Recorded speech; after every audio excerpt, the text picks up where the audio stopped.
Hi hello friends, welcome back to Media Talks. நான் உங்கள் Mounika. So March 1 இன்றைக்கி shooting வந்து ஸ்டார்ட் ஆகிடுச்சு அப்படிங்கிற மாதிரி அந்த வீட்டுக்கிட்ட எடுத்த ஒரு அப்டேட் மட்டும் தான் நமக்கு கிடச்சி தவிர, அதை தவிர மற்ற எந்த ஒரு அப்டேட்டுமே கிடைக்கல. அந்த அப்டேட் கிடைக்கலனா என்ன அப்படிங்கிற மாதிரி வந்து பார்த்திங்கன்னா, ஸோ ஆல்ரெடி முடிஞ்சு போன எபிசோடு வந்து நம்ம வைஷாலி இருக்காங்க இல்லையா, வெனிலா கேரக்டர் பண்ணுறாங்களா, அவங்க வந்து ஷேர் பண்ணியிருந்தாங்க. ஸோ ஆல்ரெடி வந்து நம்ம விஜய் கொடுத்த கிஃப்ட் வச்சு யோசிச்சு பார்த்துட்டு இருப்பாங்களா, ஸோ அந்த சீன் வந்து மேக்கிங் வீடியோ தான் ஷேர் பண்ணியிருந்தாங்க. அதில் குட்டியாக லாஸ்ட்டில் வீடியோட எண்டில் பார்த்திங்கன்னா, நம்ம எபிசோடில் டெலிகாஸ்ட் ஆகாது, நம்ம அந்த சீன் முடிஞ்சதுமே நம்ம விஜய் வந்து லைட்டாக சிரிப்பார்.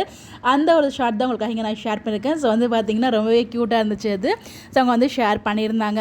அவங்க ஷேர் பண்ண வீடியோக்கு கீழே இந்த ஒரு கேப்ஷனை போட்டிருந்தாங்க. அப்படி என்ன கேப்ஷன்னா, ஸோ நம்ம எல்லாரும் மனசுலையும் இந்த ஒரு கேள்வியுமே வந்து அவங்க கேப்ஷனாக போட்டிருந்தாங்க. ஸோ என்ன போட்டிருந்தாங்க அப்படின்னா, அட இந்த வெண்ணிலாக்கு எப்போதான் ஞாபகம் வரும், வர மாதிரி இருக்குது ஆனால் இல்லை, இது நமக்கு எப்போத்துலேருந்தா இருக்குது இந்த டவுட். ஏன்னா வந்து அந்த ஹாஸ்பிட்டல் சீன்லேருந்துமே நம்ம சொல்லிகிட்டு இருக்கோம், ஒருவேளை வெண்ணிலாக்கு ஞாபகம் வர மாதிரி நடிச்சிட்டு இருக்காங்களா, வராத மாதிரி நடிச்சிட்டு இருக்காங்களா என்னன்னு தெரியல.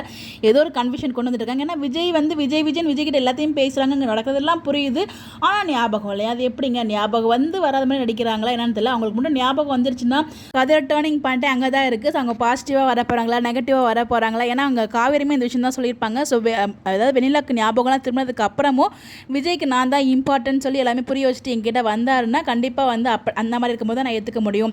ஸோ அவங்களுக்கு ஞாபகம் வரும்போது நான் அங்கேருந்து அவங்களுக்கு டிஸ்டர்ப் பண்ணக்கூடாது அப்படிங்கிற மாதிரி வந்து அந்த ஒரு நோக்கத்தில் தான் அங்கேருந்து வெளில வருவாங்க. இப்போ விஜய் இங்கே வந்துட்டார். ஸோ விஜய் இங்கே இருக்கிறது தெரிஞ்சு ராகினி எதுவும் பிளான் பண்ணி வெண்ணிலா அவங்க கொண்டு போகிறாங்களா ஏன்னா நமக்கு தெரியல. இன்னொரு பக்கம் அந்த அங்கிள் தான், அதாவது ஐயராத்து மாமா இருக்கார் இல்லையா, அவர் தான் வெண்ணிலாவுக்கும் மாமா அப்படின்ற மாதிரி நம்ம எல்லாரும் கெஸ் பண்ணிட்டு இருந்தோம். அது உண்மையாகிடுச்சுன்னா வெண்ணிலா அங்கே வந்துருவாங்களே, அப்போ விஜய் அங்கே தானே இருப்பார் அப்படின்ற மாதிரி ஒரு டவுட்டுமே இருக்குது. பல வகையில் குழப்பங்கள் வந்து இருந்துகிட்ருக்கு. இது எப்படியோ அடுத்த கதை நகர்வுகள் எப்படி கொண்டு போக போகிறாங்க அப்படிங்கிறத வெயிட் பண்ணி தான் பார்க்கணும். லாஸ்ட் வீக் மாதிரி எதுவும் ப்ரொமோ ஹிண்ட்டு பிக் எதுவும் கொடுக்குறாங்களா நம்ம பார்ப்போம்.